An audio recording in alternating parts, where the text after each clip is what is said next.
তৃণমূল কংগ্রেসের সর্বভারতীয় সাধারণ সম্পাদক অভিষেক বন্দ্যোপাধ্যায়ের বিরুদ্ধে প্রকাশ্যে তোপ দেগেছেন কলকাতা হাইকোর্টের বিচারপতি অভিজিৎ গাঙ্গুলি।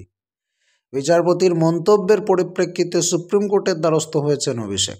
বিষয়টি নিয়ে প্রকাশ্যে মন্তব্য না করতে চেয়ে লক্ষণ রেখা টেনেছেন স্বয়ং মুখ্যমন্ত্রী মমতা ব্যানার্জি, যে এই বিষয়ে আমি প্রকাশ্যে কোনো মন্তব্য করব না, আমি আমার লক্ষণ রেখা জানি।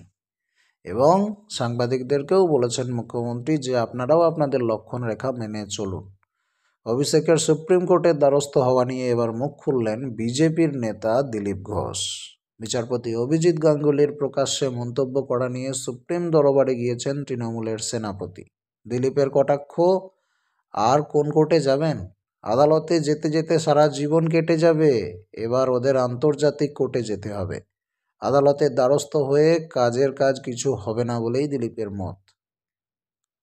প্রসঙ্গত, সুপ্রিম কোর্টের দ্বারস্থ হয়ে অভিষেক বন্দ্যোপাধ্যায় জানিয়েছেন, হাইকোর্টের একজন বিচারপতির এভাবে প্রকাশ্যে মন্তব্য করার জন্য ব্যবস্থা গ্রহণ করুক হাইকোর্টের প্রধান বিচারপতি।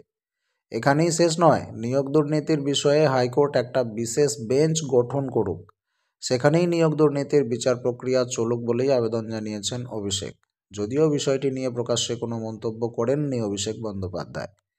শনিবার সাত সকালে খড়গপুরে চা চক্রে যোগ দেন দিলীপ ঘোষ। চা চক্রের মাঝেই একাধিক ইস্যুতে রাজ্য সরকারকে তোপ দাগলেন তিনি। শুক্রবার রাজ্যের 3 নেতা মন্ত্রীর বাড়িতে হানা দিয়েছেন এনফোর্সমেন্ট ডিরেক্টরেট।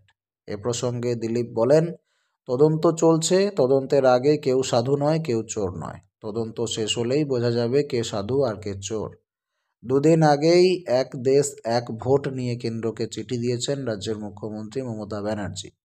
এই নীতির বিরোধিতা করে সংশ্লিষ্ট কমিটিকে বিষয়টি খতিয়ে দেখার জন্য আবেদন জানিয়েছেন তিনি। এই প্রসঙ্গে দিলীপ বলেন, মমতা বন্দ্যোপাধ্যায় অনেক কিছুই মানেননি। উনি রাম মন্দির মানেননি, জিএসটি মানেননি, নোটবন্দি মানেননি, তবে সব কিছুই হয়েছে। বরং উনাকে মানুষ মানবে কিনা 2024-এ সেই পরীক্ষাই হবে। দর্শক, আপনি কি বলবেন বিষয়টি নিয়ে? আপনার মতামত কমেন্ট করে জানান। পরবর্তী আপডেট পেতে নজর রাখুন স্মার্ট দুনিয়ায়।